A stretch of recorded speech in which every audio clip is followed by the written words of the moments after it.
नमस्कार, जय श्री राम। मैं हूं पायल श्रीवास्तव, को फाउंडर और CEO status genuine infra private limited. Ayodhya के बारे में हमने अभी तक बहुत सारे प्रोजेक्ट के बारे में डिस्कस किया है, आपको बताया है। अयोध्या में गवर्नमेंट के प्रोजेक्ट हैं, ये हम जानते हैं। अयोध्या में बहुत सारे एमओयू किए गए हैं, ये भी हम जानते हैं। लेकिन इनके अलावा भी अयोध्या में बहुत सारे प्रोजेक्ट हैं जिनका इम्प्लीमेंट किया जा रहा है। बहुत बड़ी बड़ी कंपनियां, न सिर्फ इंडियन बल्कि फॉरेनर कंपनियां भी वहां पे पैसा निवेश कर रही हैं। उसी सीरीज में अभी लेटेस्ट जो न्यूज़ आई है उसके हिसाब से अगर बात करें तो राम रक्षा उत्पाद का बड़ा केंद्र भी अयोध्या बनने जा रही है। अब तक का सबसे बड़ा निवेश, वन टाइम निवेश। ऐसे तो अगर हम बात करें तो काफी सारे निवेश हैं, लेकिन वन टाइम में इतना बड़ा निवेश पहली बार किसी शहर में होने जा रहा है। 75,000 करोड़ का निवेश। और इसको कौन करेगा? इसको करेगी ब्रिटिश कंपनी। ट्राफलगर का नाम आपने सुना ही होगा। ये कैपिटल उत्तर प्रदेश में सबसे बड़ा निवेश करने जा रही है। अयोध्या में ये निवेश किया जा रहा है। ब्रिटेन की कंपनी ने ये बताया है कि डिफेंस के विनिर्माण की इकाइयां वो अयोध्या में लगाना चाहते हैं और इसके लिए सारा प्रोसेस भी कंप्लीट हो गया है। डिफेंस के क्षेत्र में होने वाला वन टाइम का ये सबसे बड़ा निवेश है।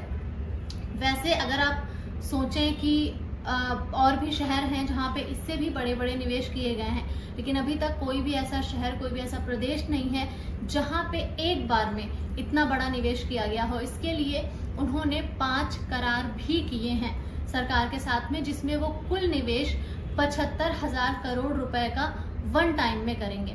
और देश में किसी एक जिले में होने वाला ये अब तक का सबसे बड़ा निवेश है।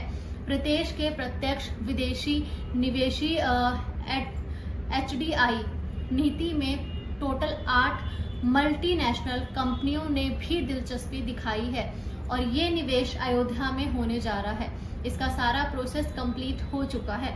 अयोध्या में जो गवर्नमेंट के प्रोजेक्ट हैं और जो एमओयू हैं उनके बारे में हमने बात की है।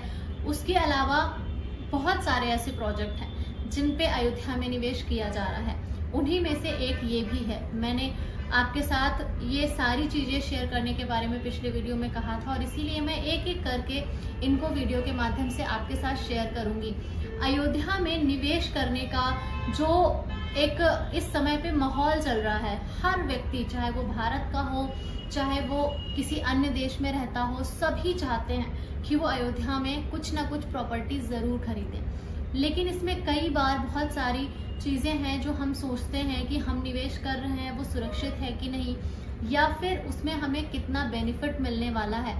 अयोध्या में निवेश करने वालों में बेनिफिट तो मायने रखता ही है, लेकिन ज्यादातर श्रद्धालु वहां पे निवेश कर रहे हैं और जिस तरह से वहां के रेट बढ़ रहे हैं तो कहीं ना कहीं निवेशक ही अयोध्या पहुंच पा रहे हैं। जो श्रद्धालु है, जो आम आदमी है, उसकी पहुंच से जमीनें बाहर हो चुकी हैं और जो जमीनें उनकी पहुंच में हैं भी, वो जमीनें ऑलरेडी इस तरह की हैं जो विदाउट किसी अप्रूवल हैं, जिनका कोई अप्रूवल नहीं हुआ है और बिना अप्रूवल की जमीनों को लगातार जो है गवर्नमेंट अधिग्रहण में ले ही रही है। जिन जमीनों का एमओयू नहीं है या जिनका एडीए नहीं है, डेवलपमेंट अथॉरिटी से अप्रूवल नहीं है, वो जमीनें थोड़ा बहुत बजट में आ भी रही हैं, लेकिन उसमें लेने में पूरा कंप्लीट रिस्क है। वो जमीन कभी भी आपके हाथ से जा सकती है सर्कुलर रेट डाउन होने की वजह से। अगर वो अधिग्रहण में जाती है तो उसका आपको कितना रिटर्न मिलेगा, इसका भी कुछ कंफर्म नहीं है कि आपको कितना रिटर्न गवर्नमेंट की तरफ से मिलेगा। तो ये सारी चीजें हैं। खैर, हम बात करते हैं अपने टॉपिक पे। इसमें अगर हम बात करें तो टासन इंटरनेशनल आरजी ग्रुप है, आस्टिन कंसल्टिंग ग्रुप है, कॉन्सेस ग्रुप है, Indo European chamber of small and medium enterprises भी शामिल है, ब्रिटेन की कंपनी ट्राफलगर भी इसमें शामिल है, एबीसी क्लीन टेक और यूनिकॉर्न एनर्जी भी इसमें शामिल है। ये जो निवेश अयोध्या में किया जा रहा है, ट्राफलगर स्क्वायर ने नीति से प्रभावित होकर के 5 और जर्मनी की यूनिकॉर्न कंपनियों को करार किया है। इसी से अयोध्या में लगभग 26,000 नए रोजगार उत्पन्न होंगे।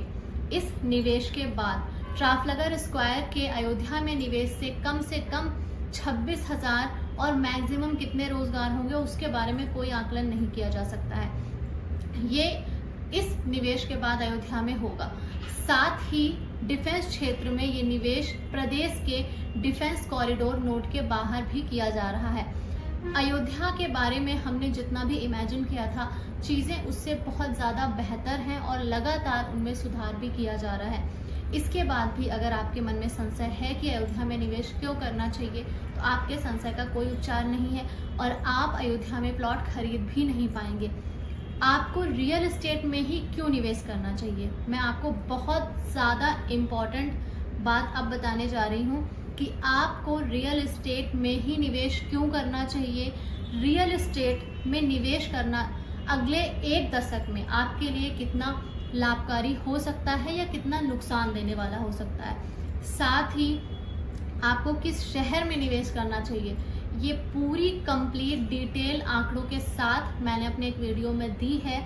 आप चैनल पे जाके उस वीडियो को देख सकते हैं, उसका लिंक भी मैंने डिस्क्रिप्शन में दिया है, तो आप वहाँ पे जा करके कंप्लीट इन्फॉर्मेशन ले सकते हैं। और मैं हमेशा आपसे कहती हूँ कि मेरा या किसी का भी वीडियो देखने के बाद एक बार गूगल पे जाके सर्च जरूर करें कि जो इन्फॉर्मेशन मिली है वो कितनी सही है। और इसी के साथ कुछ और भी जानकारी है। यूनिकॉर्न एनर्जी 2 परियोजनाओं के जरिए लगभग 42,000 करोड़ का निवेश लखनऊ और जौनपुर में करेगी। ये अयोध्या का जो निवेश था वो अलग था और ये निवेश अलग है, और ये सब कहीं ना कहीं अयोध्या के डेवलप होने की वजह से ही आ रहा है, क्योंकि सारे निवेश अयोध्या में नहीं किए जा सकते। वहाँ पे इतनी ज़्यादा जमीन पहले से ही अवेलेबल नहीं है और अभी बहुत सारे ऐसे प्रोजेक्ट हैं जो लाइनअप हैं। हमारे और आपके नॉलेज में ये तब आते हैं जब ये कंप्लीट होते हैं, जब इनका एक पूरा बेस बन के तैयार हो जाता है, सारी चीज़ें कंप्लीट हो जाती हैं। जब तक वो नहीं हो जाता तब तक आप समझ सकते हैं कि सोशल मीडिया पे इन चीज़ों को बाहर नहीं लाया जाता है। ये जो निवेश होगा लखनऊ और जौनपुर में, इससे लगभग 22,000 लोगों को रोजगार मिलने की संभावना है मैक्सिमम, और मिनिमम 2200 लोगों को इससे रोजगार मिलेगा। इसी के साथ GMR समूह ने सौर ऊर्जा में 40,000 करोड़ का निवेश करने का करार किया है। आदित्य बिरला ग्रुप की अगर बात करें तो उन्होंने भी लगभग 25,000 करोड़ से टेक्सटाइल और रेडीमेड की बड़ी इकाइयां लगाने के लिए कहा है। साथ ही साथ नेशनल थर्मल पावर कारपोरेशन ने भी ऊर्जा के लिए करार किया है। ये सभी कंपनियां अयोध्या के बाहर अन्य शहरों में इन्वेस्टमेंट करेंगी। अब आप चाहें तो उत्तर प्रदेश को अगले कुछ वर्षों में गुजरात से कंपेयर कर सकते हैं, लेकिन अयोध्या को आप दुनिया की किसी भी सिटी से कंपेयर नहीं कर सकते हैं। और बहुत ही महत्वपूर्ण बात बता दूं कि अगर इन फ्यूचर कभी आप थोड़ा बहुत कंपैरिजन करना चाहें तो आप अयोध्या को जो डेवलपमेंट हो रहा है उसके बिहाफ पे, मैं मंदिर के बिहाफ पे बात नहीं कर रही हूँ, उसके बिहाफ पे आप कहीं ना कहीं सऊदी से कंपेयर कर पाएंगे। क्योंकि ऐसा मैं इसलिए कह रही हूँ कि आप थोड़ा बहुत कंपेयर कर पाएंगे, क्योंकि अयोध्या सऊदी से बहुत ज़्यादा बेहतर डेवलप होने वाला है। और शुरुआत में मैंने बहुत सारी चीज़ें अयोध्या के बारे में बोली थी जब अयोध्या में कुछ भी नहीं था। उस समय भी जो लोग हमारे चैनल के माध्यम से वीडियो देखते हैं उन्हें विश्वास नहीं हो रहा था। और अब जो बात मैं कह रही हूँ, अगर आप रेगुलर मेरा वीडियो देखते हैं, अगर आपने 1.5 साल पहले भी मेरे वीडियो देखे हैं, तो आपको मेरी इस बात पे आंख बंद करके यकीन कर लेना चाहिए, क्योंकि ये बिल्कुल भी 1% भी इसमें कहीं कोई संशय की स्थिति नहीं है कि अयोध्या सऊदी से बेहतर डेवलप होने जा रहा है। तो ये कुछ इन्फॉर्मेशन थी प्रोजेक्ट के बारे में। अगले वीडियो में और भी कुछ बेहतरीन जानकारी लेकर के आऊँगी। तब तक के लिए अगर आपने अभी तक चैनल को सब्सक्राइब नहीं किया है और आप नए हैं तो हमारी इस छोटी सी फैमिली का हिस्सा ज़रूर बने।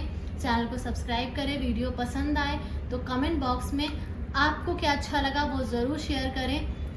हमारी जो भी डिटेल्स है उसके बारे में गूगल करें, और अगर उसमें थोड़ी बहुत सत्यता है तो आप उसको भी कमेंट करके बताएं, ताकि वीडियो देखने वालों में थोड़ा सा भरोसा, थोड़ा सा ट्रस्ट डेवलप हो। जो भी जानकारी दी जाती है प्रयास यही रहता है कि वो पूरी जानकारी अच्छे से रिसर्च करके दी जाए। फिर भी अगर कहीं कुछ थोड़ा बहुत गलत होता है तो उसके लिए मैं माफ़ी चाहूँगी। अयोध्या में ज़मीन को खरीदने को लेकर के अगर आपके मन में कोई सवाल है तो आप डिस्क्रिप्शन में दिए गए नंबरों में कांटेक्ट करके हमारी टीम से संपर्क कर सकते हैं।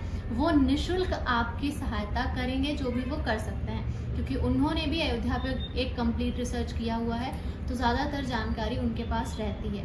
तो अगले वीडियो में फिर मिलेंगे, तब तक के लिए नमस्कार, जय श्री राम।